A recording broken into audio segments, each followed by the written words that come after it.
All right, what's up? I can't figure this out. I'm really frustrated. I don't know if anybody's in here watching or not. I do apologize for having the screen up and down.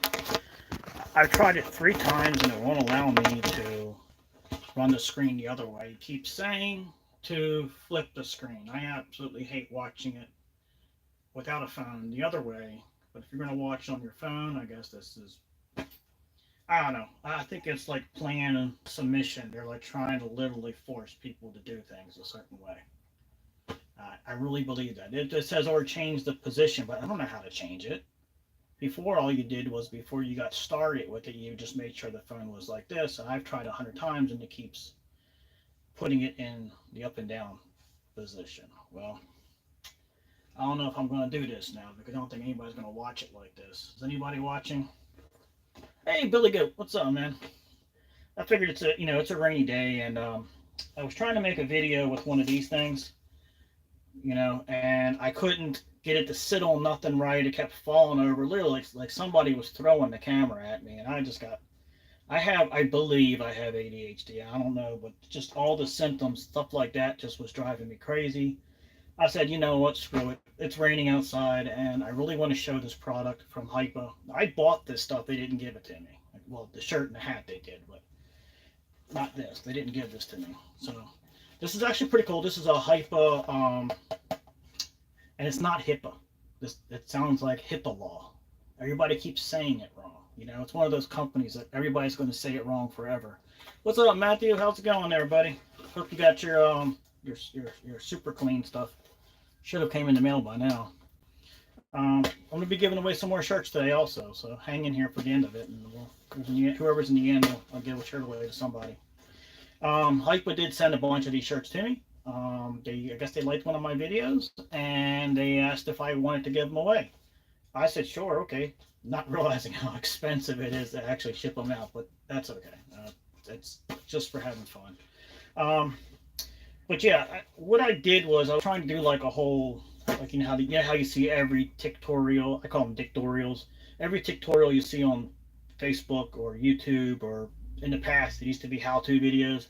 They'd lay a table out and show everything, and then you'd have a really properly moderated voice saying, and on this table right here, you will need one screwdriver. You will need two hammers. You won't need two hammers, but I'm just saying that. I can't do that, and that's why I think I don't succeed, because I don't have a professional monitorized setup.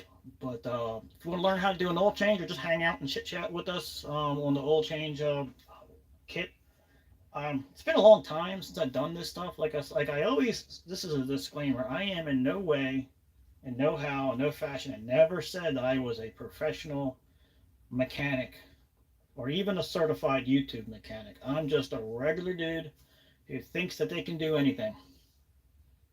Literally thinks. So anyway, but and I have a lot of. It's hard for me to get things done anyway. And today is just. I mean, we tried to all of us try to get out. There's a group of us who hang out, who know each other and on YouTube, and I've been trying to call us the GB3, or well, we got to call it GB3.5 or 4 because of Michelle.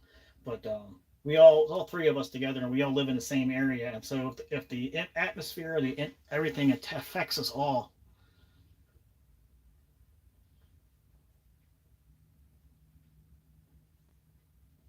Yeah, they do some videos. Yeah, I got a bunch of stuff that I could do a ton of videos, and I've actually did a lot of videos in the past on one of these things, and everything is stuck inside the camera, and I can't get it out.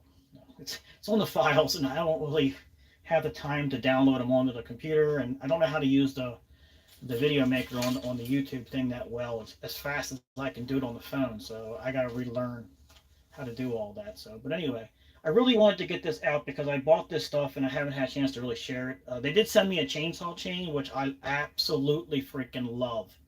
Um, Look, it's probably not the best made chain in the world. I'm sure it's not going to. I don't know because I haven't used it long enough, but just from cutting with it for a whole day and then using it another 2 days and still sharp, that's kind of pretty impressive. Most chains don't last that long. I don't know if it's just my experience or what, but I've heard other people talk about how good they are. Now, let's hope it holds up. I don't know, but I mean, for the price, it's more than half of the price. Now I did buy one of these for my pole saw. I got it at Lowe's. It was on sale for seven something. These are only like $15. They have one left. I don't know why it was on sale. So I'm gonna try this compared to. I'm gonna get a hipa saw for my pole saw, hipa chain. I bought a chain from another brand which I really didn't like it. But anyway, so that's just another video that I'm gonna possibly do. I always like to tell people what I'm gonna do for. I don't know why. But so anyhow, this is going to be the oil change thing and the maintenance kit here. So well, like I said, I got the kit. This is it right here. This kit is it's a something like HU775HW. It actually says Toro lawnmower kit on it, and you can go on their website and get it. I'm sure it's also available on. Sometimes it redirects you to Amazon, even though it's through them. I guess they're using Amazon for shipping, which is great because I have Amazon Prime. So, well, what's nice is I didn't realize it, but it actually came with a fuel filter, which is nice. So you get a spark plug, and Hyper actually has their spark plugs branded, which I wasn't really didn't know that. So there you go. They actually have a brand name on their plugs. There was a time there where they were giving these away to get people to try them out, and I just never got around to it. I have a phobia with plugs. I always feel like that one little number that's off is going to like screw the whole engine up. And I'm pretty sure it's not, because a lot of them are pretty much universal, but I still get that, like, I won't put it in a machine going, oh, that number's off. It's off by one. I don't trust it. I think I overreact, but this is a nice, how do I know it's well built? I don't know. It's a spark plug. I mean, do you know any spark plugs are well built? I don't know. I mean, they look like a spark plug. It looks like a spark plug. And there's a number on the back of it, so maybe that number correlates with the Champion or the NKG or there's another brand I forgot. You always see it at like Lowe's and Home Depot. It's like another aftermarket brand. But anyway, it did come with a fuel filter, which is nice. And if you had the original Time Masters, they didn't have fuel filters in them. They added it later on, so that's nice. So it's got a fuel filter. One thing it doesn't have is a gas shutoff, which it's something I want to put on all my pieces of equipment. So it's a gas shutoff. So this is it right here. This is a fuel filter. Okay. And of course you have the Briggs & Stratton air filter, which it's nice that it comes in a bag so it doesn't get dirty, which is kind of neat. You wouldn't think that they would separately bag this. I don't know why that ring is there, but that's kind of neat. So you got your pre-filter on it, and you have your filter. And there you go. There's your pre-filter.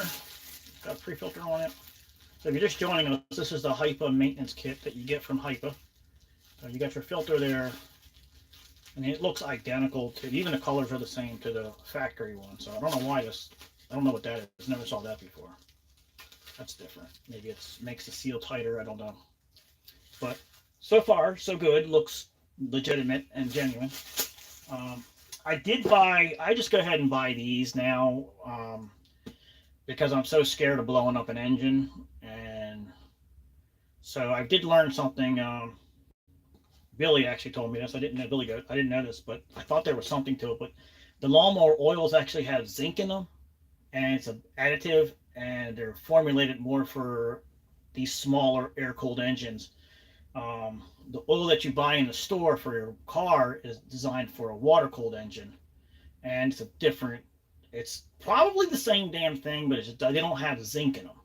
So I don't know if you should go to a synthetic, but I don't know. So I'm sticking with motor oil that goes to mowers. So Honda makes their own oil, which I've been buying a lot. That's expensive.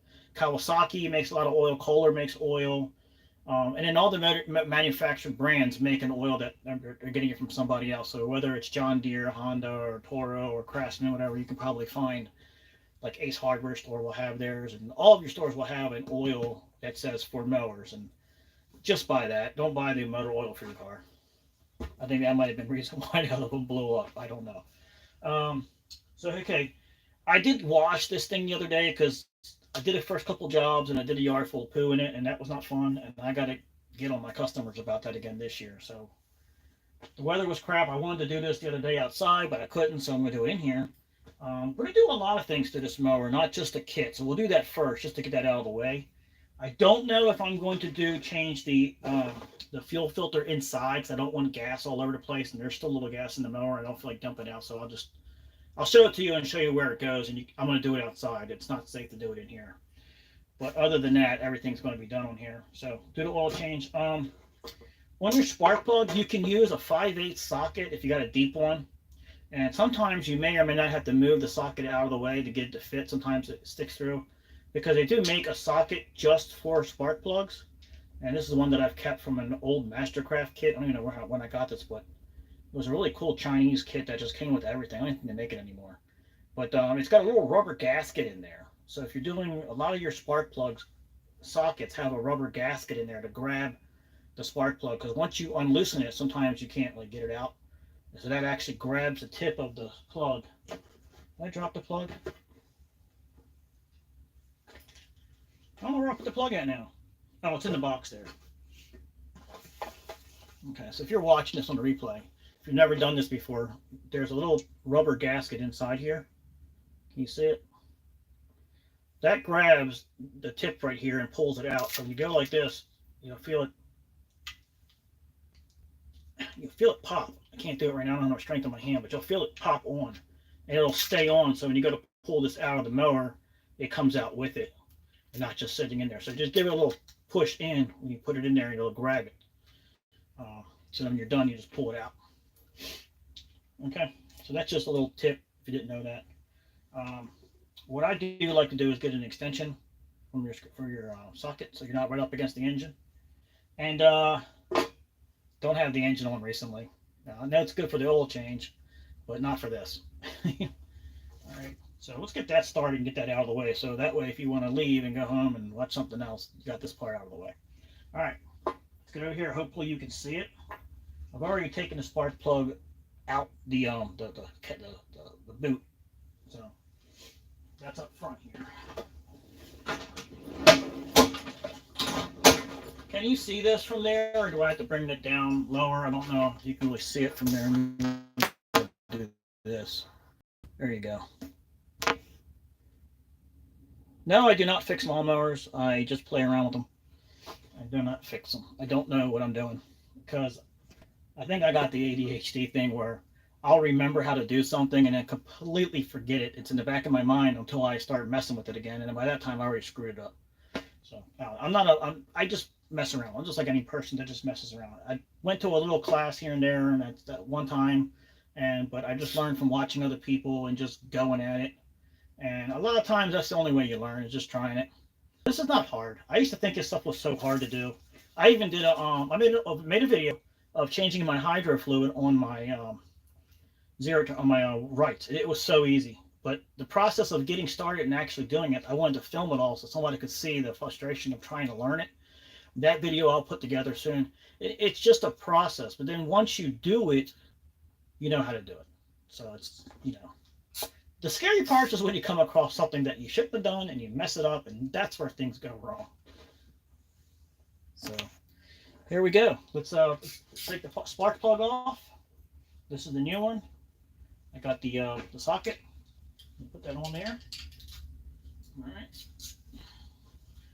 The spark plug is going to be located right in the front of the engine, right by the muffler and the valve cap cover. All right, you just go in there, reach in there with your hands, and just pull it out. You can put your finger around it and pull it out, or go like this, whatever works. And then you just tip it. Make sure it's on the reverse before you put it in. There you go. Just line it up in there. Oh, the rubber gasket actually came out. There you go. There's the rubber gasket. It came out. I was playing with it earlier. That's actually it right there. It's just Chinese stuff that I got a long time ago, but it still works. All right. There you go. It pops up in there. It pops up in there. Come on.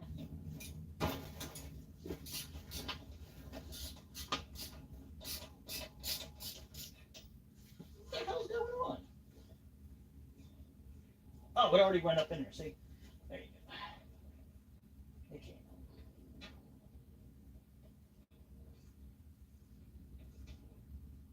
out. All right. Sometimes you gotta wiggle it just a little bit, wiggle it and turn it at the same time. It'll come out easier. Yeah. Now you see the socket came, the gasket actually came out. Let me show you this. Let me show you this. This is why you get tools made in America. But, okay, so you see that's the socket that's inside the rubber gasket actually came out.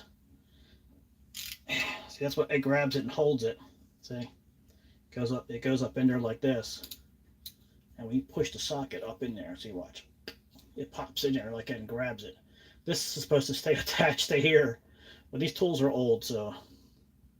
It says, what do you do? I miss mowing about. Yeah, I missed the mower school too, man. We never finished that, remember? I gotta try those spark plugs. You gotta give me one or two. I'm gonna see what they're all about. Because that's the thing I don't know about spark plugs. If there's special numbers that go to other ones. Wow, this thing is corroded. Look at that. So that really needs to be changed. What I found out was that you have to change your spark plugs once a season at least. And I usually don't do that, but lately, the last couple of years, I've been trying to do that. So it's the beginning of the season. Didn't get around to doing it because I wanted to order the kit instead of just buying one spark plug. I'm gonna shove that back in there. So the next one I can put it on. And there you go. So that's the old spark plug. And I'm going to read the next one here in a second here. I didn't see it. What do you think of that?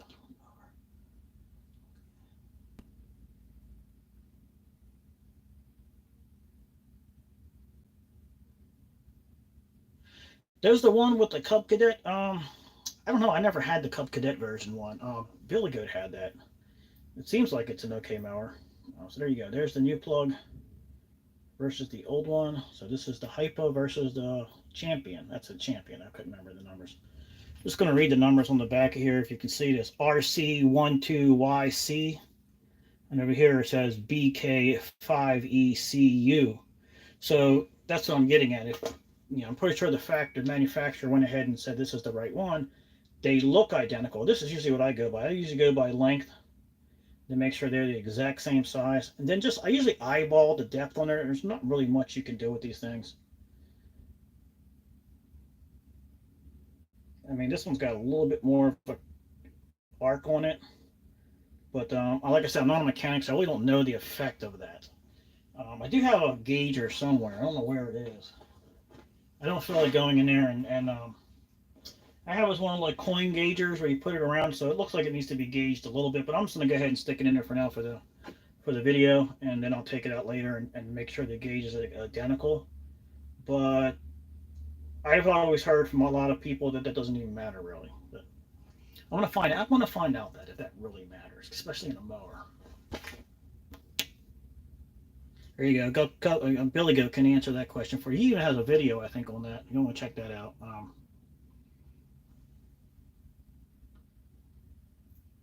It seems like it's a good mower.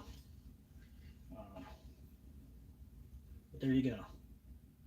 And the reason why I got this mower is because I just got stuck with using it. I like the way it cuts. I know I gripe and complain about things breaking on this mower, but it's at that point where it's almost too heavy. And the commercial version is way heavier than this. So I don't know about lifting it up and over things. And the commercial version doesn't allow you to move the handlebars like that, which is incredibly important on my trailer. Because I can get it out of the way and I can store it. I can, even if I want to use this mower in the back of my pickup truck for like a one-day job, I can fold these handlebars all the way down, and I can just shove it in the back of my pickup truck and do a one-day job. I've done that to start off the season actually. I got some pictures on my Facebook, but so there you go. That's that. I'm gonna go ahead and put that in, which is really simple to do. So you just go ahead and put that back on the thing here. What I do is I do it by hand first and take it off the what's going on here? I ain't got no strength or something. I like to do it by hand, so I'm gonna go ahead and put it in. This goes right up in the front here, down the bottom.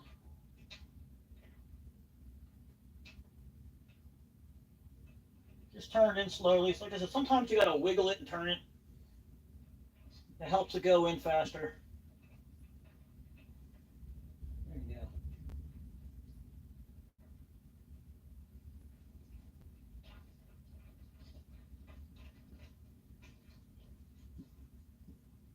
once you get the treads 90% of the way through, you know, you can take this in here and put this on here now and do it.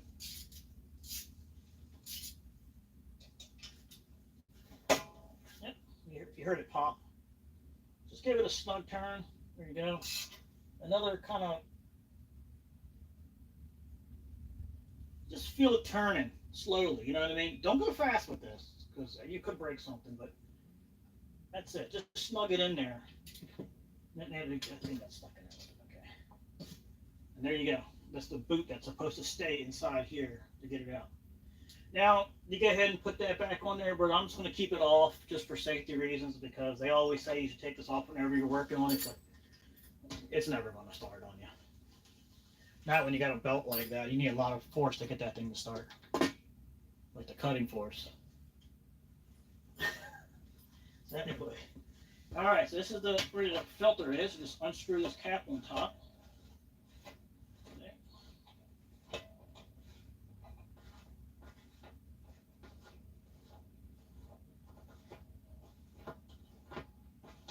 Eventually it comes off. So a few moments later. Come on. There you go. Alright, come off. Just pull it straight up.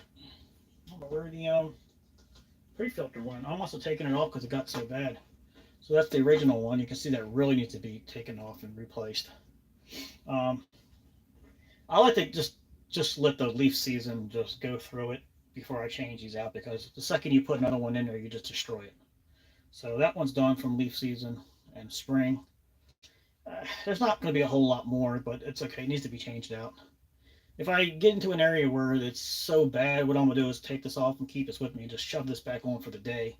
So it just destroys this one and not this one. So there you go. It's like I said, I don't know what this is. This doesn't have it.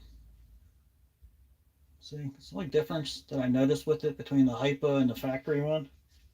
I don't know if this is going to cause any problem. I mean, can it be removed? Okay, it can be removed. All right. So this is interesting. I don't know what this is. Maybe this is a sizer, so it makes it snug.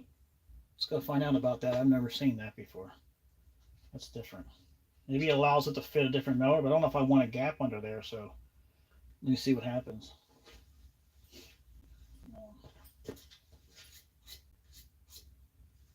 Try it with it.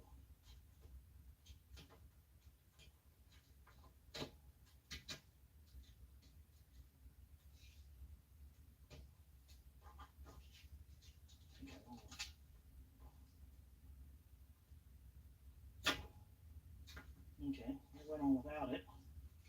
Let me see something here. I'm just curious. What is this for? Oh, see, it wouldn't fit with that. See that? So I don't know what this is for. Maybe this is for a different mower. I don't know. Now, what I usually do is spray some carburetor cleaner in there just to clean it out, but I'm not going to do that inside. So there you go. It's very snug on the top part, which I like. It's actually a lot more. It's actually a lot more snugger than the factory one on top here. So that hole right there, it's just a little bit tighter. It keeps it from going up and down.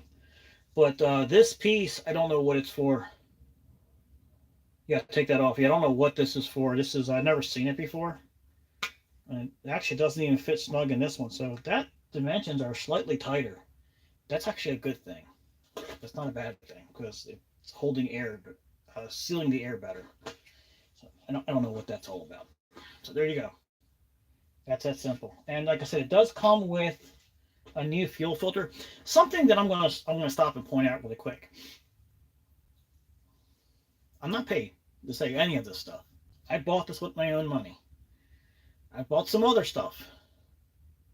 Off the back, I was expecting it to just be mediocre, quality not so great for the money, and I would be okay with that. I'm coming to find out that their stuff is actually good. I don't want to say better than good than like the factory stuff, but honestly, like you see right there with the quality of that, how that was tightly fit into there. I'm going to have to just go out on a limb and say it might be better than the factory stuff, which is unusual for an aftermarket parts company. I don't know the longevity of the stuff. I don't know, but I mean, you can even look at this plastic on here. It does not look like it's made cheaply. That's pretty good. Um, I got a bad luck of saying things like that, and it turns out to be the total opposite. But so far, it's been pretty good. You can ask other people that see what they think that have used the stuff, or just get it yourself. Look, I don't make any money. I don't, and if they give me something, it's no big deal for me to even say anything. I don't make any money doing this. So, uh, be cool if I did. I'm not saying I wouldn't take it. I'm just saying, I'm not making any money. I might be wrong. I don't know, but this is my feeling. Okay, so that's done. That's it. Other than taking the fuel filter off right here, you put this back on like that, right? Screw on top. Very simple to do. Here's also another key. When you're using your mower, especially in the fall doing cleanups, just take that off and take your leaf blower, just blast the air off it and the mower periodically just to get the air and dust away from everything. I do that with my zero turn. I do that with all my mowers. Is I try to keep the air blowing off it, because what I've come to find out, little tiny dust just gets in there and it pancakes and it compacts and turns into like a cement, and you can't get it out after that. It's done. It's in there good.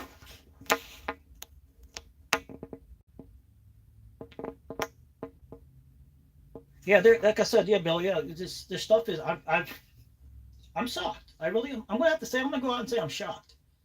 Um, I don't know. You've gone to the store and you got stuff, and you're not really expecting it to be, but usually when something like tears up, it's like, oh, Harbor Freights. you know, it's like, I got tricked. I got fooled again. They bamboozled me. You go there and you think you're getting a good deal on something, and it just breaks. It's like, yeah, but now you expect it to break, but it is frustrating. So, but anyway, so let me just get over here and show you. This is where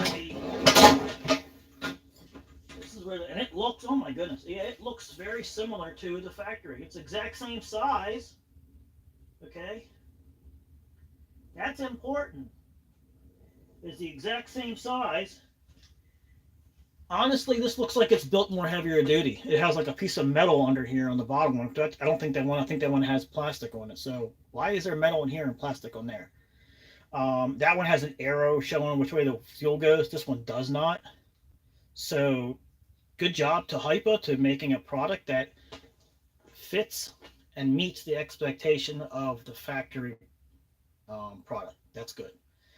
That's what I can say for sure. It fits it and it works. So that's done. If you want to stick around for the oil change, stick around. I'm going to do an oil change, and then I'm going to inspect the belts. I'll show you how to open up the front end of this to find the belts, for the blades. I do have a part that needs to be fixed in here and changed. That's the reason why I want to open it up. One of the pulleys in there. There's two idler pulleys on these machines that go bad very fast if you use your mower every day. And there's a kit to get the upgraded version from Xmart or Toro HD, but more likely it's just going to be Xmart. I still haven't gotten that kit. I need to get that because these pieces just don't hold up to the everyday abuse of what we do with them. And I got a bunch of these mowers, so I've been donating parts off of the other ones. But that's something that goes up on every single one of them, so I'm running out of parts. So I'm gonna have to buy the kit. I think I got one, maybe. I don't even know if I have another one left. But you'll start to hear. I've mentioned this before with the other video and a lot of other videos. Like I said, I'm not a mechanic, but this is just something that I've come across. You'll start to hear something. Whenever something's getting ready to go wrong, there's going to be signs that will tell you. You have to be in tune to these signs. These signs will save you tons of money. For an example, when you're using your weed whacker or backpack blower, all your two-stroke engines, right before it gets ready to go out of gas, you'll hear it suck up a little bit of air, like you'll hear that, and you'll start to feel the power go down a little bit. And you can't see your gas can. That's telling you the gas is getting ready to go out. 9 times out of 10, things like that. Like you start hearing a little high-pitched whining sound. That's usually a bearing or something to do with something spinning. And that's what I'm starting here on this. And many times, the louder that winding sound is, the closer you are to imminent failure. And so that's just a key note that I've learned. I'm not a genius or anything. That's just observation. Anyway, not that anybody thought that. I'm just saying. Anyway, so yeah, so that's it. In a nutshell, that's done. I do usually pull out that blue foam that's in here. I can't stand it. I don't know why they've been putting them in all these mowers, but there's like a blue foamy mesh. I yank them out, but apparently it's supposed to be in there to stop some kind of like vapor lock or something. I don't know. If you ask me, I think it's because this engine splashes and makes a lot of vibration, and it probably stops the gas from splashing out of the seals on the cap because that cap doesn't seal right. That's my opinion. I think that's why they're doing that because they probably got sued or something. You know, maybe the gas came out and caught something on fire. I don't know, or maybe they're just preventing future problems. But whatever it is, it stops it. I guess I pull it out. So that kit's done. If I get a chance at the end of this and to rewatch it, I'll probably just put a link to it or whatever. But you can go to hypastore.com. Um, it may or may not work anymore. I had a code, a 10% code was CutForce10. You can try it, see if it works. I don't know. But it's probably not going to work on the Amazon. It'll probably work on their website. It may not work anymore because I haven't talked about it, but I think it might. I don't know. It was a while back. So you can try that out if you want. But right now they're running sales. I think the sale on that one was over. It was like a 30% sale, but they're always running a sale from time to time. So just check them out if you want. If not, get it from somewhere else. I don't care. But that's the kit they have, and it's going to be very similar to any other kit you'll buy. But if you do like to support them and support me, whatever, go ahead and get them. You know. So that's that. I want to do an oil change on here also.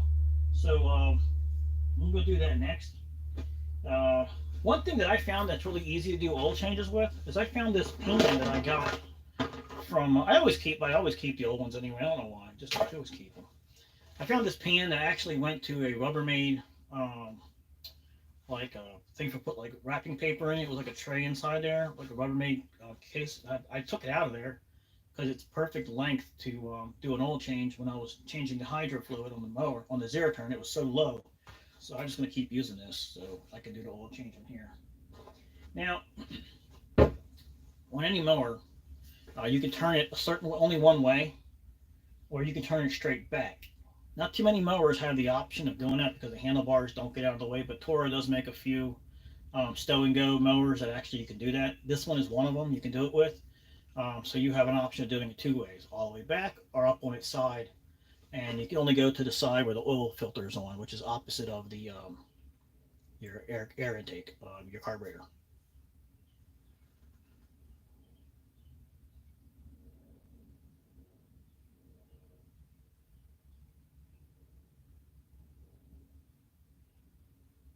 $20 ounces. How much is in here? You're right. This is 18 ounces. This is the one for the mowers. 18 ounces. Oh, we'll have to put a little bit more in there. Oh yeah, here's that right there. You see the zinc right there? Added zinc. That right there is for changing oils on lawnmowers. So you want to try to look for that. If it doesn't have that in there, you might not want to buy it. It's not a true oil for a lawnmower. So I would do that. I would look for that. Very simple. This is probably boring to some people, so I'll probably lose everybody. But anyway, but it's a very simple thing to do. Like I said, you can turn it up one side, this side up, that side down. So usually your oil is going to be on the lower side, but I'm going to do it straight back because you can. One thing you cannot do is you cannot do it this way. You cannot do it to the side where the carburetor is on, because the gas will come out of the carburetor because it has a float in there. I'll just turn it around. See, this is what I was talking about. These handlebars, they move like this. You actually go all the way forward with it too. See? I like leaving it like that because it becomes almost like a stand, like a kickstand, which is great for changing on the blades as well. So this is one of the things I love about this design on the mower. Every mower should have this design. I just think they should. So there you go.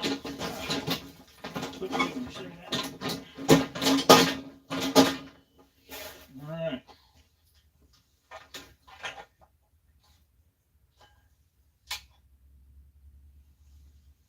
You go. That's your oil dipstick.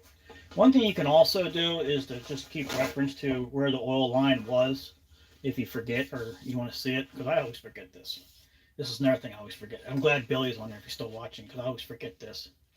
Do you tighten it down or do you just put it on the top? And he knows I always ask him this. I always forget. Because a lot of the Hondas, you can't tighten it down. You just put it on top and dip it like that, and then bring it back. Some of them you screw it down to get your actual height to your, you got your little lines over there. Yeah, you can't see. There's the two dips that go in there. And it's got a little hashtag scratches between the two, and you probably can't see it. Can I do that? Anyway, well, that's where it is, and that's where your oil's got to be. So,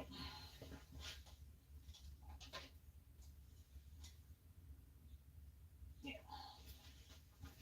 So you can see that's actually low. That ain't good.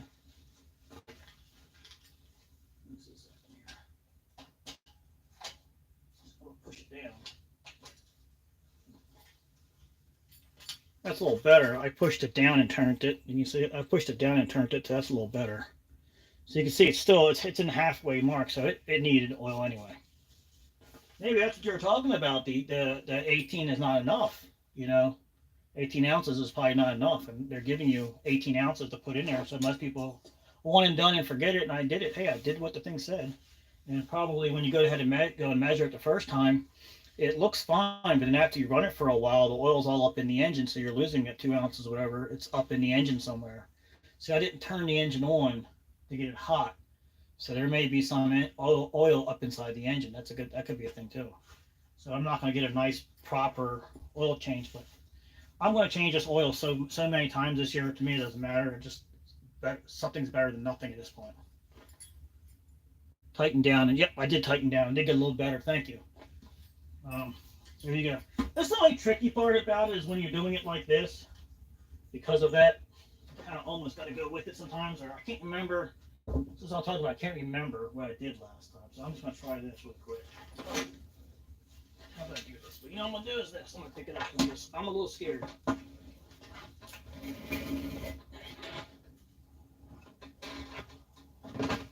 There it is. There you go. And this actually fits perfectly up in there. Look at that. I got a little bit of oil on the ground there, but see if you can see that better. You see the oil coming out. I'm using this pan.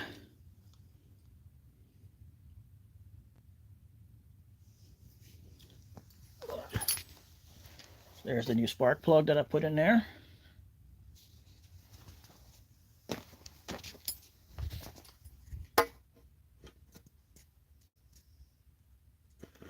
Tighten down, check. Oh, I don't know what happened there. So reconnecting.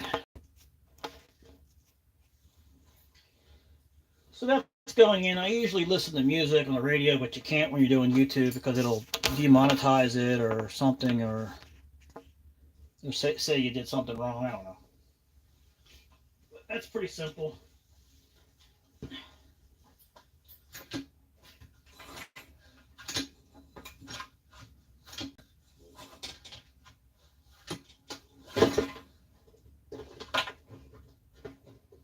I don't know why I like doing that. When I'm changing the oil, I like to just turn the engine a little bit, just to kind of pump the rest of it out. That don't even look like 3 ounces. Maybe 9 ounces are in there. It don't look like nothing. That's not saying. There's a truth to that. That's what I said. They say warm up your engine before you change the oil, because not all of it's coming out. But I'm not starting this thing up right now because I'm doing it live, and then it doesn't matter. Like I said, I'm going to change this oil again probably in a couple of weeks. I'm going to be hitting a lot of heavy chickweed, springtime grass. We got hit this year. We couldn't get out and get it when it needed to be done. Otherwise, I would have had to have worked on Easter Sunday, and that wasn't going to happen. And so I knew it was. I was like, yep. Yeah, it's like, what do? You go out there and work on Easter Sunday, or you just wait? So I waited, and bam, we got hit with this rain. I mean, this rain hasn't stopped. It's still raining today, and it's Thursday. I was hoping to get out today and cut a little bit, but You guys who went out there know what happened. I was out walking on one of my properties across the street, and it just sounded like I was walking on water, on grass. It was a swish, swish. Like, I got to get this done. We got to get going. I mean, it's crazy. So now what's going to end up happening is everything's going to look like an overgrown yard in certain areas, and then that chickweed just went ape. You know what? It went ape poopy. Just went crazy.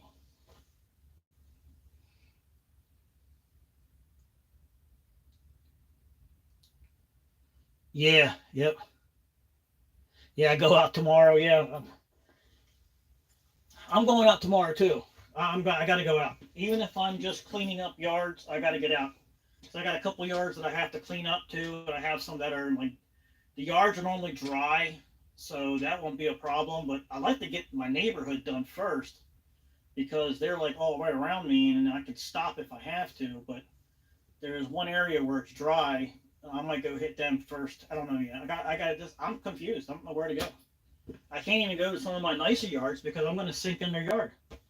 And they're usually my Friday run, and because they want their yards good for the weekend, so I can't do those because if I go out there, I'm gonna rut the crap out of their yards, and they got nice properties, and they spent a lot of money on it. They actually tell me when it's like that to not come out, and I'm like, I gotta make money. I'll do it with this, you know. I'll take this out there and do the whole thing. I don't care. Or I'll get the Ferris out. That's a good idea. I can get the Ferris, the FW15. It's got a little more power than this. It's not as heavy as a zero turn. I should do that. I might have to because I can't bring out I can't even put the stander on the yards. It's too heavy. Yeah, I might have to. I might have to bring. I'm gonna. It's just. Yeah. But yeah, I got another one, Bill. I'm gonna put another 2 ounces in it. I think I'm gonna go ahead and put this in here first, and then I hate these are expensive. These are expensive. I can't remember what I paid. But I remember when I was at the store and I was like, "You kidding me for this?" I mean, oil's gone up too. You think gas just went gas? You think just gas went up? Oil went up big time. There's oil for your mowers are now even for your car. It's like $8 or $9 for a quart now. And the good stuff, the hydro was $15 a quart. And I'm thinking to myself, what's the difference? It's just the same damn shit. So there you go again. I don't know enough. Maybe there's a difference to it. All right, it's empty. It's pretty much done. What is that? Oh, it's just a piece from the outside. That's pretty much done. I'm gonna go ahead and flip it back here. I'm letting it drip out. There you go. It's done. You can see I got a little bit on the ground there. Right there, I got a little bit on the ground. I want to clean that up before it gets too late. Um, I even got this out. When there's mats for like desk chairs, I even got this out and forgot to put it down. All the rugs in here are old rugs that I got. People are throwing them away and stuff, so I just use them. They're area rugs usually. I use them in here because I don't like the concrete.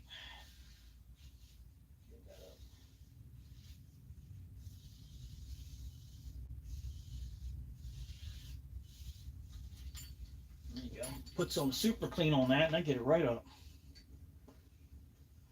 All right, so that's done. Break out the oil. Okay. Pretty simple. You're going to have a seal on top. You just put your finger in there and poke it out. It comes out pretty easy. And if you don't want to touch it, you can always get like a key or a screwdriver. Just go in there. You got to break the little seal that's in there. This actually comes with its own. This is actually a funnel. A lot of people don't know that. This is actually a funnel. So it actually already has its own funnel on it. So if you line it up to the bottom and use this, it's actually working like a funnel. Or you could use a funnel. Um, can't remember. I think the hole of this thing is big enough that you could just put this right on the edge and then dump it in there. But don't dump it straight in because what happens is you get an airlock and it'll feed double back out and pour off to the side and you lose your oil. So either put it in slow or use a funnel.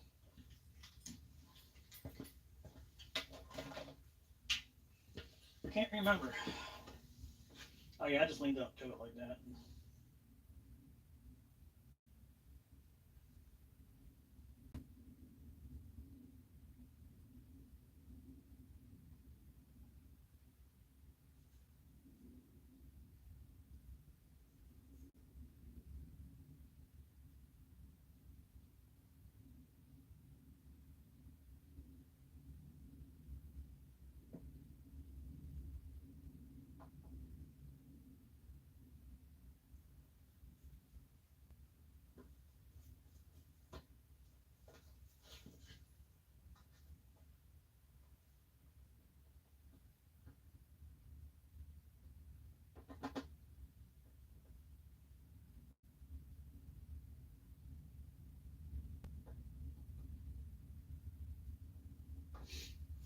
There you go. That's pretty much it. It's that simple. You know, nothing really to it. What I'm gonna do is try to prop this up a little bit and let it come out.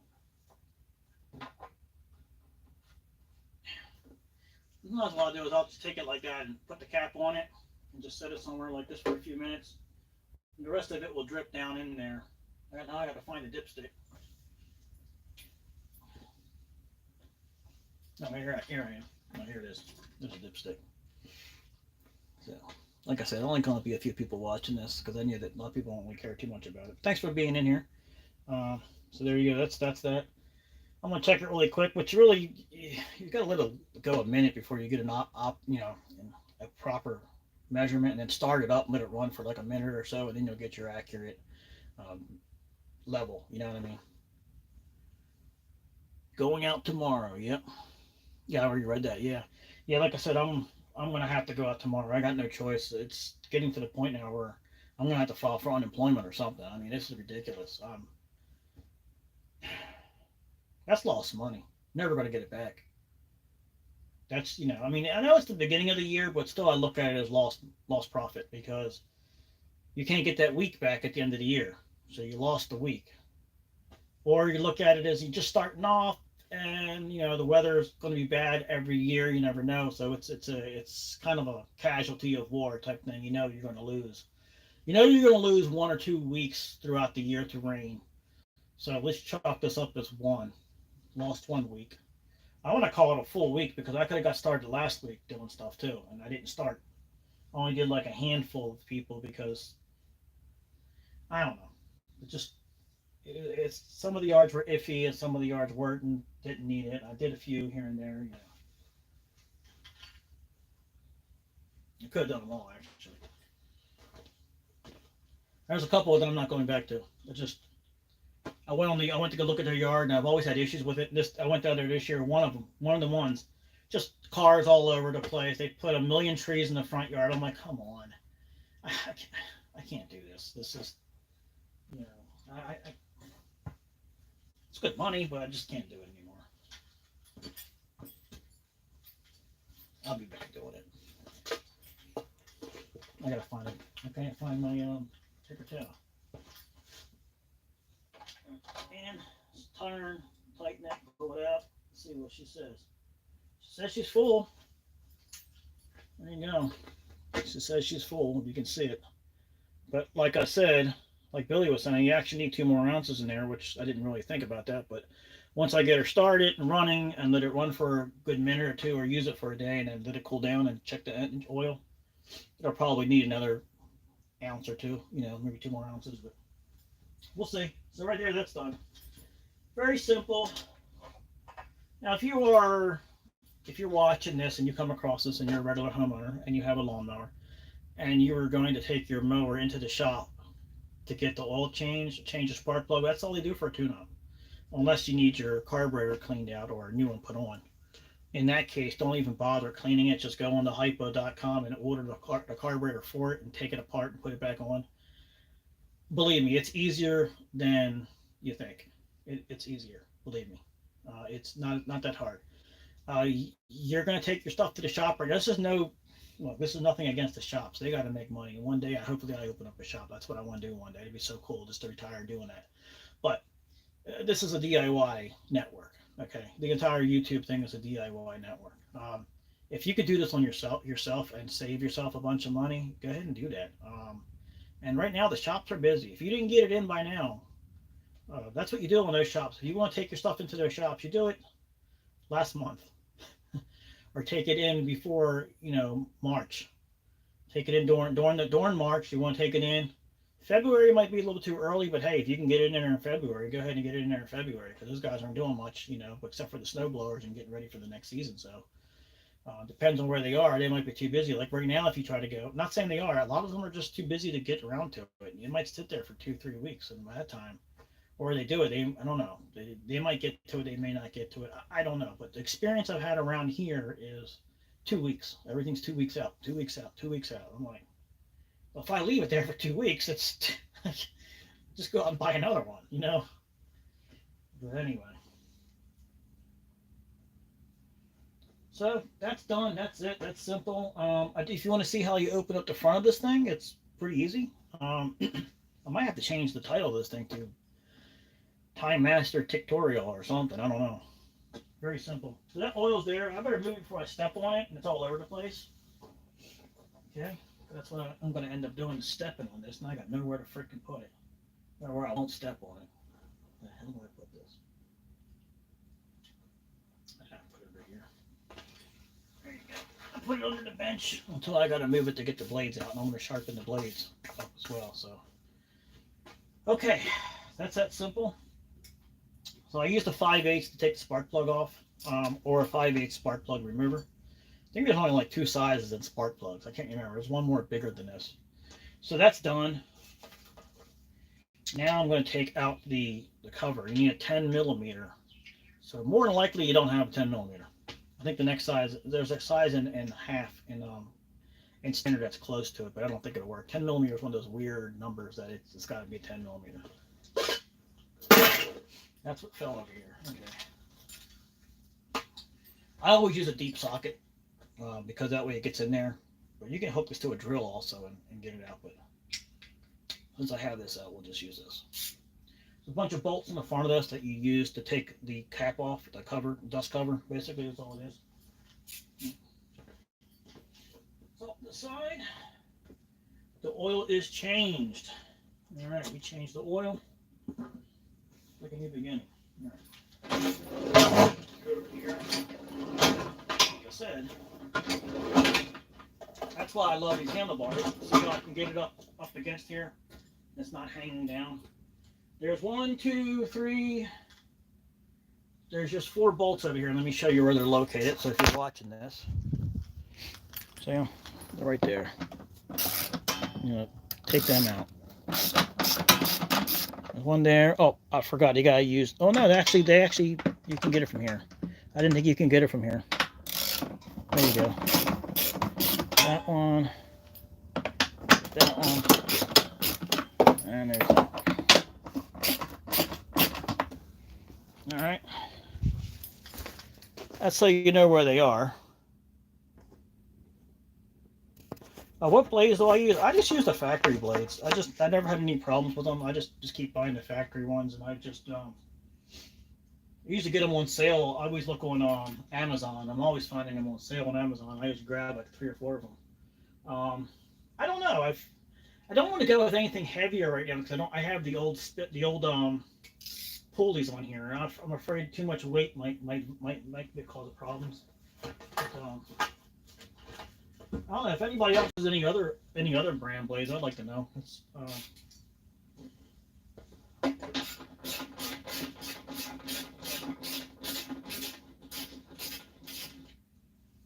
One thing is I use these because they're lighter.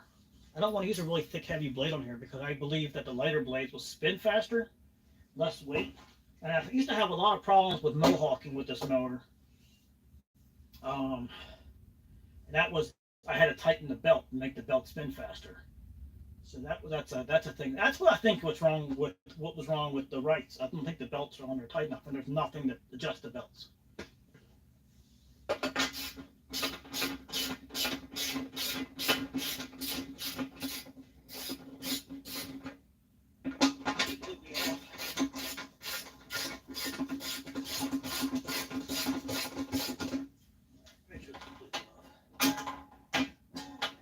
Enough light. We never got enough light.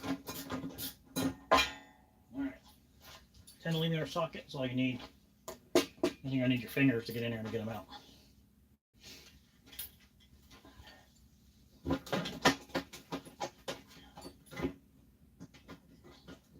That one there.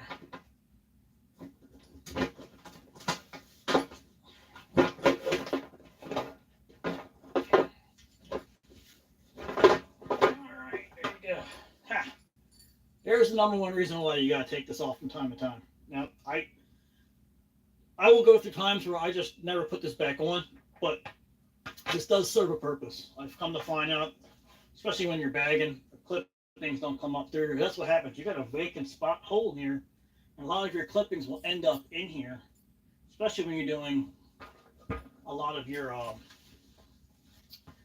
fall time clean outs or springtime clean outs. You get a lot of debris. Let me show you this.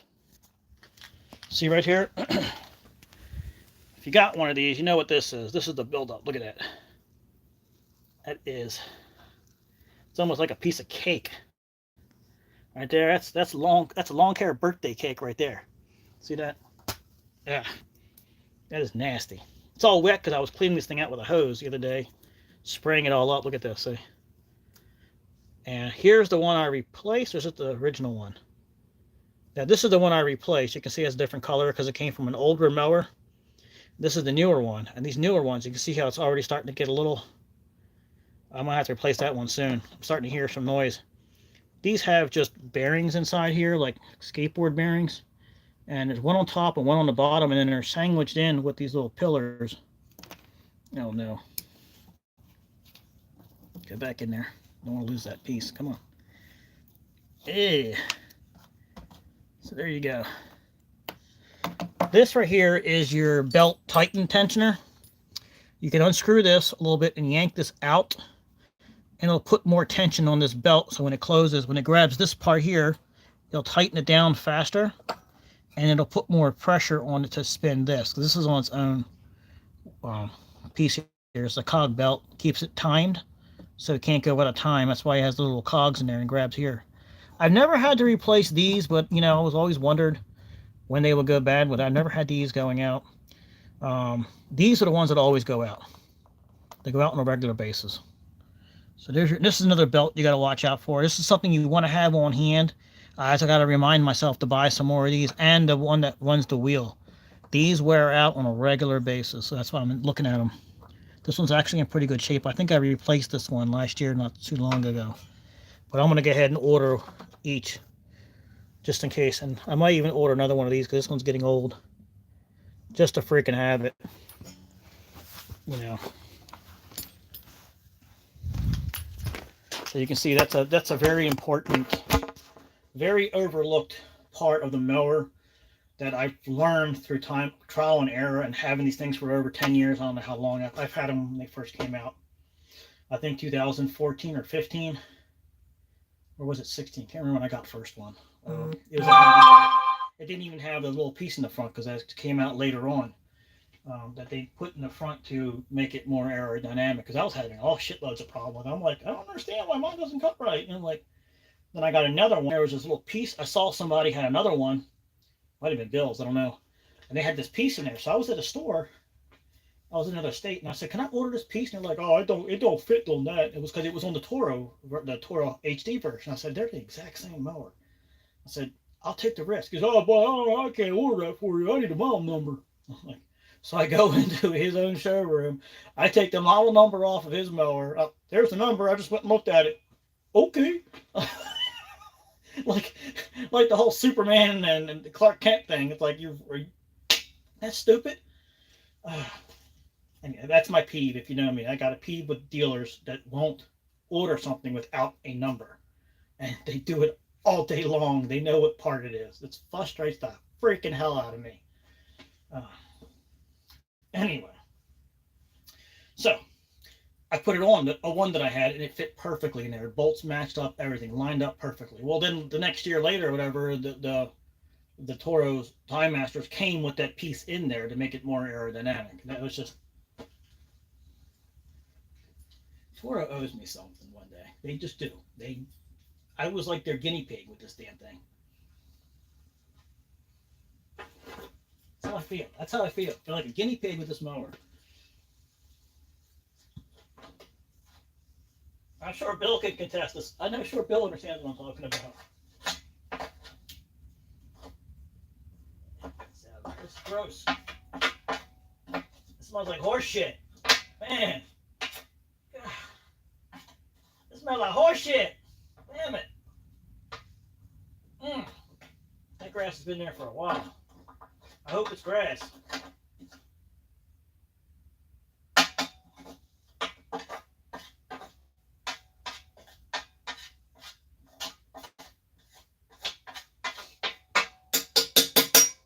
I'm gonna saying that, but I think there's something else mixed in there with it. I don't know. It's pretty strong grass.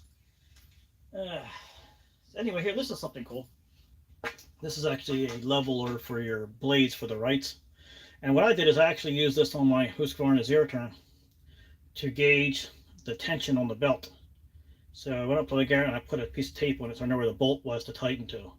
So when I took the belt off and put it back on, I should have the exact same tension that was on it. Because one thing that I've come across with messing with mowers, it's a big peeve of mine, is the cut quality. And that's what the cutting force is all about. It's the proper optimum force of cutting amplitude by the whole mathematical equation for the universe. I don't know. But you know what I'm talking about. It's actually the amount of pressure hitting an object is the cutting force. It's actually a physics term. But the thing is with these blades, if they're not spinning fast enough, you're not getting the proper cut. And if they're spinning, spinning out of whack, whatever, that's what messes up the cut.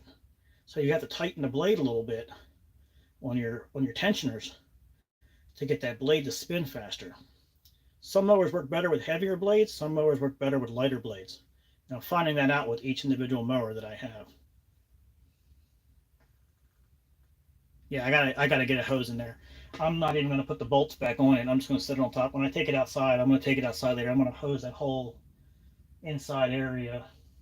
I'm actually gonna clean it with super clean. I find that those cleaners actually, they treat the belt or something. I might be wrong, but I think they treat the belts. Like it's good for it. Like it's not bad, as you would think. Because every time I've hit belts with that stuff, my belts seem to run tighter. Like it does something to them. I don't know if it just makes them more tackier, it takes the oil film off of the rubber. I may be wrong. I don't want somebody to do that. They ruin their product, but I kind of crossed that. That kind of works. Like I don't want to put a lot of it on there, but I kind of just want to spray it in there to get the settlement out. And I don't care if it gets on the belt, because like I said, I think it does something to the belt, like eats into it or something, and it makes it more like tackier or something, like back to life. Maybe I might be wrong. I might be way wrong, and it's ruining the belt. I don't know, but I've noticed something. I don't know what that is. But then again, you don't want to get that stuff inside where the bearings are. You can wash your bearings out, so you got to be careful. You got to be real careful. So anyway, so that's done. I inspected it. If you ever had to change those belts in there, let me tell you something. That's something.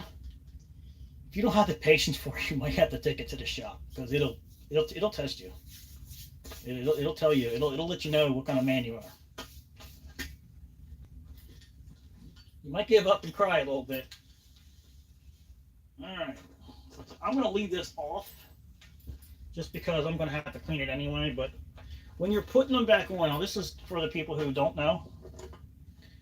That top part inside there is actually aluminum. It's not metal. There's a plate on top of there that these bolts are towered to and stuff. I found this out the hard way by over tightening a bolt and stripped the tower out. It's not metal. It's actually aluminum. The whole body is metal. But for some reason, there's a little plate that runs across this whole top thing here. These towers are on.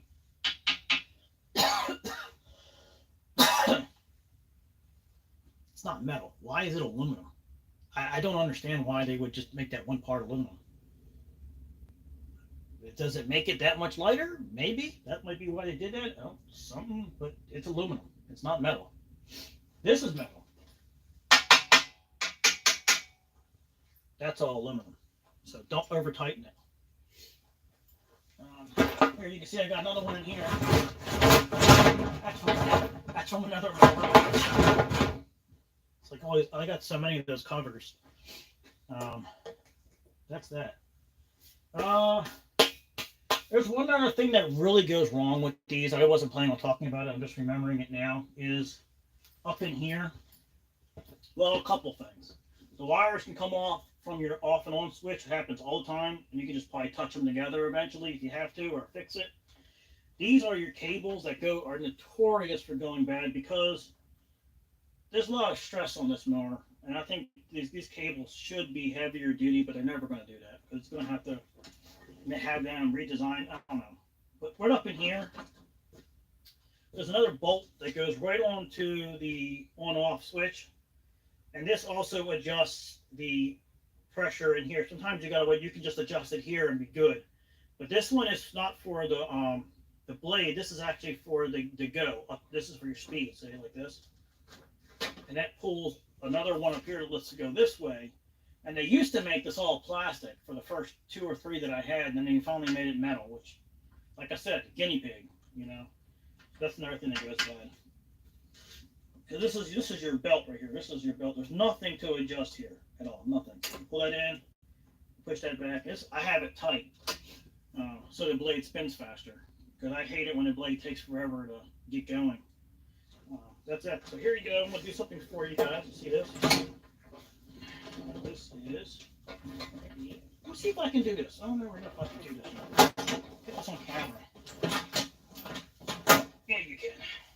Make sure that oil is tight because that thing will come out in your gas. That's on my shoe. Alright. This is where all the magic happens. Right there. Yeah, I'm going to use a hose, but there I cleaned this out yesterday. I need a new piece on the bottom because this really does help with striping. I got to order a new one. I keep forgetting to order. These things they changed something in the design because I've never had this problem until recently. When you're backing up, they get caught in the blade and it's like they rip off. And I'm like, I've never had that before, so I don't know what they changed to the design of this. Did they change something? So you can see I had to put duct tape on it because it would get caught up in here. Look at this, see? It would get up into the blade and get pulled right in. And the transmissions go bad a lot of times. There's a lot of things that go wrong with this mower. It just does. But you can't beat it for what it does. This is probably the only mower out there that's in its class, its own segment. It actually invented this segment. And there's some things that are not good with it, but now that I'm seeing what the competition has came out with, I'm starting to understand now why they went the way they did with this. Because in order to get a really good clean cut, they had to do what they had to do to make the deck a certain size, you know, to make a homeowner use it and say, hey, this cuts like a Toro. It doesn't cut like a cheap mower, you know what I mean? And a lot of the commercial ones that are like this, they still don't get as good of a cut as this, but they'll cut heavier, thicker, stronger grass longer all day long, and that's what most commercial guys want. But a lot of times we're cutting homeowners' yards, so their yards need to look good like they did it. That's where this lawnmower itself will sell you business. It will. You'll actually get customers from other guys who are using bigger mowers. Nothing is wrong with it. I mean, I use them too, but a lot of times if you're cutting grass next door to a commercial company or another guy is using a big zero turn, or like I have the same mower, I use them, or a walk behind, but if you're using this one versus that, the customer is going to look over at your grass and go, man, his yard really comes out nicer. And it's this mower. It is this mower, I'm telling you. It's the way it hugs the ground. It's the perfect dimension. So you're going to be able to dip in with the property as where a bigger mower can't. So it's going to hover over those lines, and you're not going to get that nice trim property line. You're going to get a wider swath. But when you're running a business, that's what you want. You don't want to be there all day long. Well, what I've come to find out, a lot of the smaller properties, this actually is more efficient because you're not coming back with a weed whacker to trim. Now, if the grass is tall, yeah, ditch this one. Or put it all the way up, and then you're going to have to cut it again and again and again, so you're going to want a walk behind. But for the prim and proper yards, this thing is just, it's done it. It's sold. It's now I have a clientele that wants this cut. I actually had one customer who actually told me to not bring any other mower on their property or they're not going to hire me no more. Because that's what they wanted to see me cut with. And when they're not around, sometimes I bring out the big mower and they know it. They'll call me and say, hey, Carla. It's like, yeah, what's up? I know who's at it. I'm like, yeah, hello? And they're like, you didn't use that mower. You used that big mower on my property, didn't you? Maybe. Well, I told you about that. I was like, I'm sorry. I was in a hurry. It was getting ready to rain. I had to get it done. It's like, I told you not to bring that. You know, I've had that conversations. Maybe nobody else has, but I have. Maybe I'm just in a weird space. But so anyhow, these I've actually replaced these on a time cutter. They're the same spindles that are on the time cutter. So I just use an impact wrench. This is the one I use from Ryobi. That's also used to take off the tires. This is a really heavy duty one. This one's got enough power to get um, the blades off of my zero turn because I can't even use a regular ratchet thing. It's not enough power. I have to use an air compressor or I use one of these. It doesn't matter what brand you use, but if you get the ones that are made for like the heavy duty, you know, that's it doesn't spin fast until it hits force, and then it starts to hammer. So I don't remember if this is going to work or not. Nope, it's not. This is the one I use for trailers. It's 3/16. So I got a kit here. Got a kit here with them all in there. And orange is for the Husqvarna. The red in half is for the Ferris, I think. And the all red is for the Toro. I've got to color code it. Alright. So this one should fit. Bingo. There you go. It's that one. Got tired of always looking for them. They look the same. I don't know what that other one. That can't go to the Ferris. That one must go to like everything else. That's why it's half red. I think this one fits the Ferris. I don't know. Get it on there.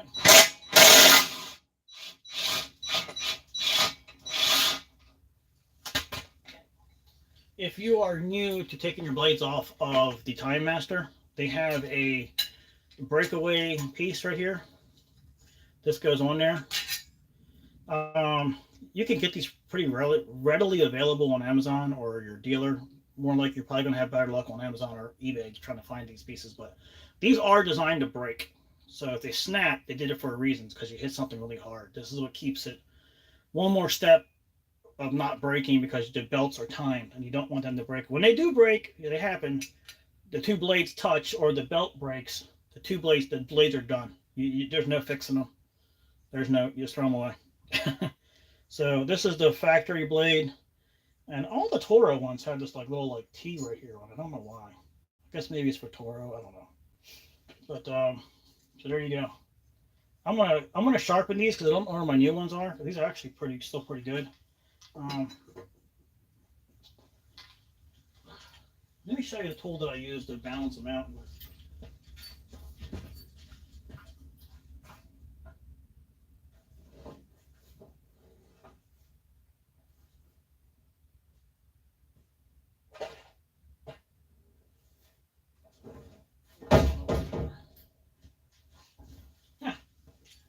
I don't know where it is.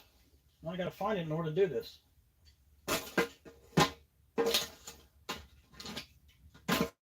Yeah, this is why I'm not a good YouTube host. I can't find the part. It's here somewhere. I know. I just saw it. It's a little cone on top of it's like a triangle, and it has a little balancer on it, and you put that on your table and you put the cone on there, and what it does is it does this, and it just balances it out so you can get it perfectly balanced. That's a key to making the blades cut good too. They got to be balanced. That's something I did not know for a long time, and it wasn't until somebody made a comment, "You got to balance your blades," and I'm like, "Nah, whatever." And I was like, "Wait, what's he talking about?" And then I looked into it, and I was like, "Oh man, he's right. You really do got to balance." I didn't know when I first got. I did not know. I did not know. Now I know. You can also do this. You can put like something in the center and see if they flip. This is not going to work. You can get like a nail, something real thin. And like, I actually have it on the side of this table. I'll show it to you really quick. I actually put that nail on the side. You'll see one of my videos. I usually get caught on it all the time, but I put it on this table because sometimes I forget and I can't find stuff, so it's always there. This little table is awesome, and I got it for free. It's a little, what do you call it? I don't know why I'm getting all this stuff off. I don't want things to fall, maybe. Anyway, so I can put it over here and show you. I don't want to step in that water. I mean, the oil. It's a little nail right here. Can you see it? Yeah, you can see it. A little nail right there. What you do is just put your blade on it like this. See? You can already see it's already out. It's leaning to one side. See that?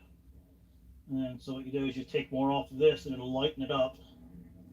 And we'll bring it back to like, that's where you want it. You know, you can always see you don't even need any level. That works just as good. It's that far off, you know. So there's multiple ways of doing it, you know. This I like to use the two because I'll check them out. I'll check it out this way, and then I'll check it out this way, just so I know that it's not favoring one side or the other.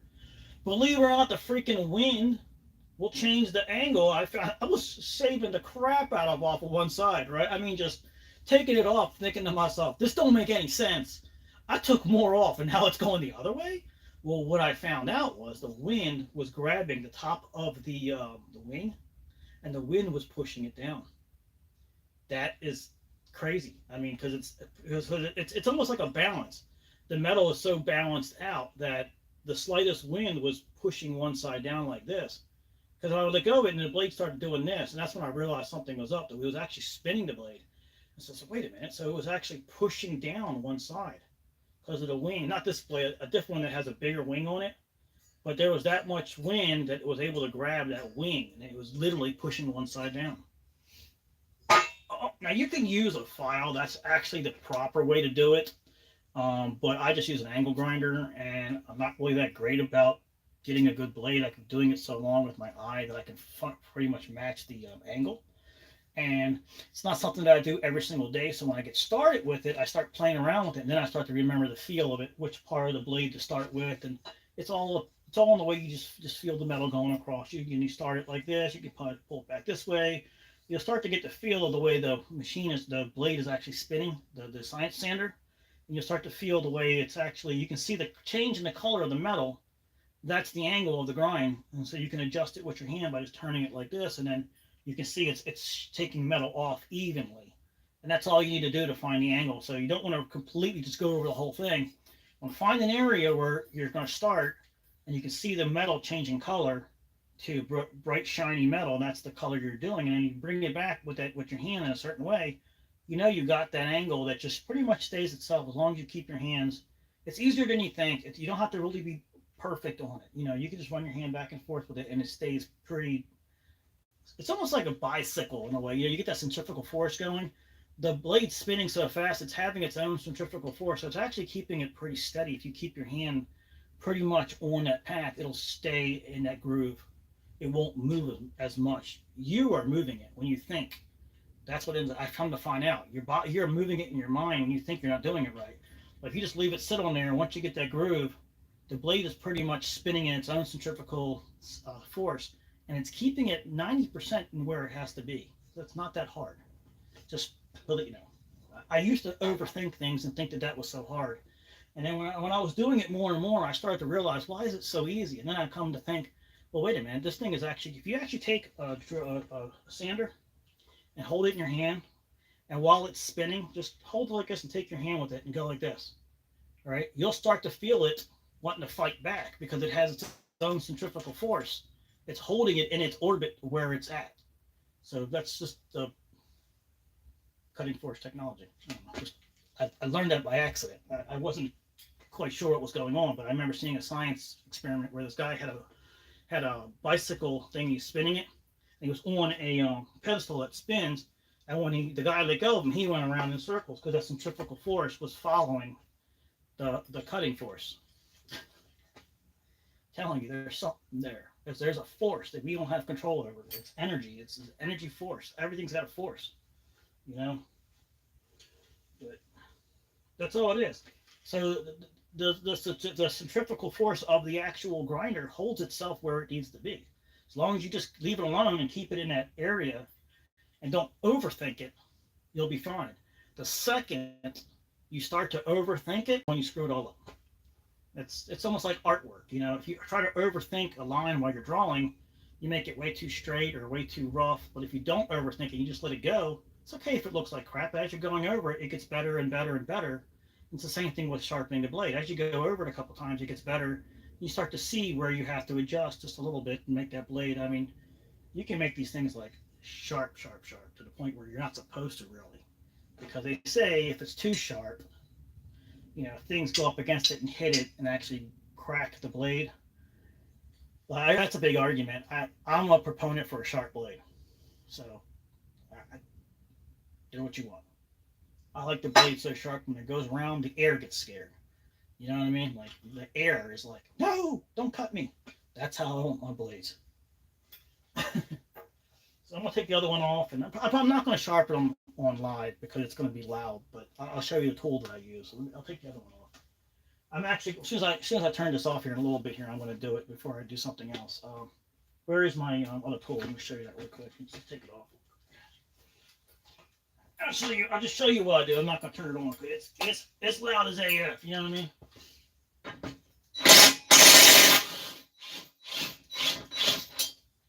That's another thing. Don't go too fast with these threads. They're aluminum. I think they're aluminum. I can't remember, but I know I messed one up before with these kind of bolts. And when you're tightening it, don't tighten like you're a NASCAR, pit crew. You'll break them. Like I said, there's that piece. This one can actually snap too when you put that back on. But I always like to remember what side they came off of them. I like to put them back on the same side. I don't know why. It's just a peeve of mine. It doesn't matter, but it's just my peeve. So this one goes to that side. And what I do is, so you do not lose these, is put these boogers right back in there, because you will lose them.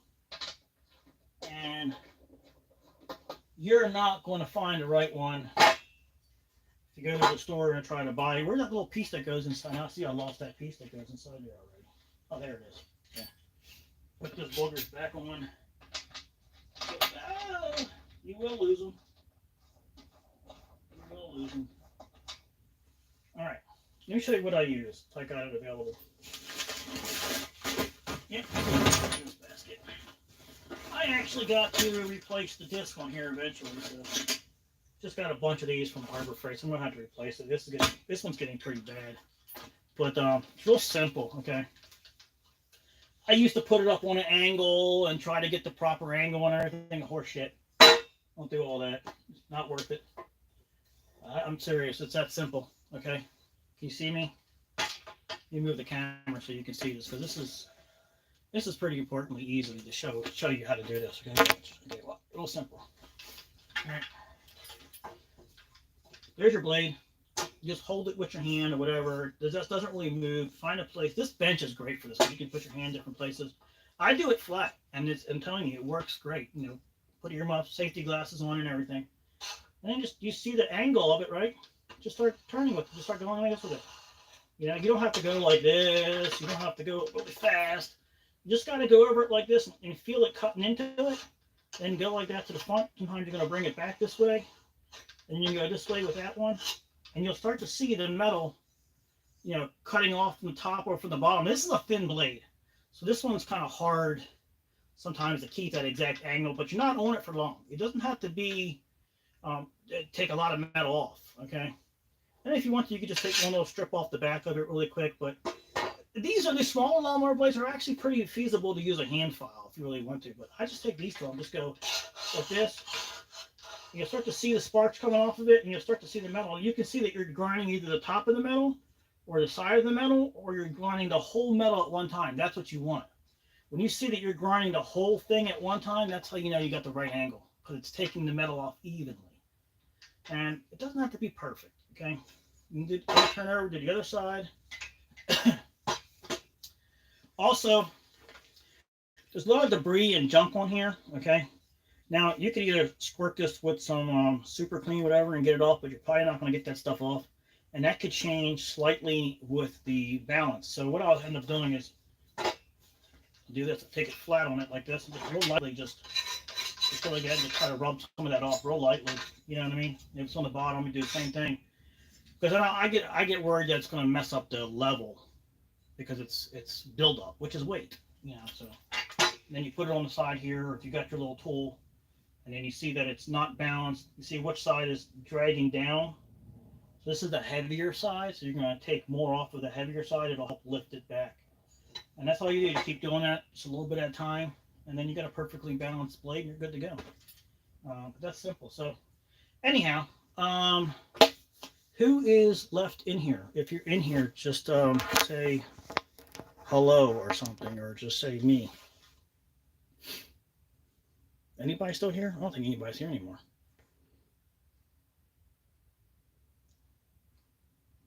Anybody still there? There's somebody there still watching. If you're there, say me. And if you got this if you're watching this on the replay, I know it's more people are going to probably watch on the replay. You're going to fast forward through a lot of it. That's perfectly okay.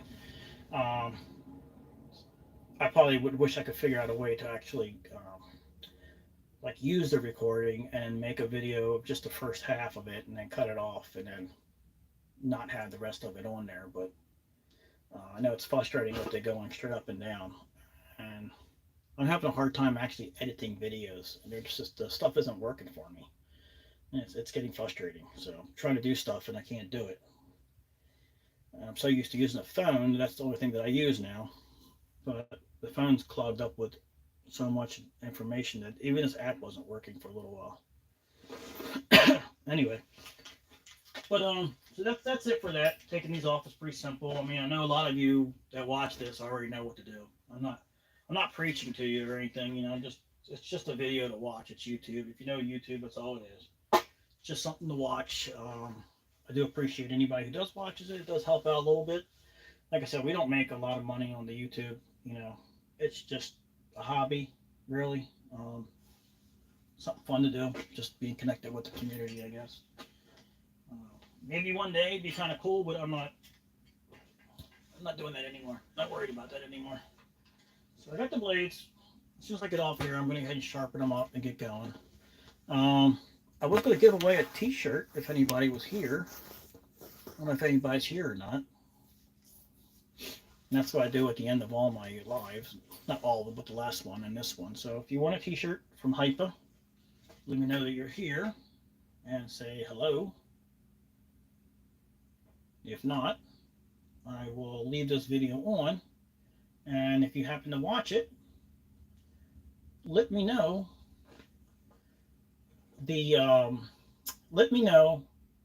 the two things. Also, I got somebody's here. Matthew's there. Oh, he's there. Okay, so all right. Well, I got somebody here. All right, so you want a t-shirt.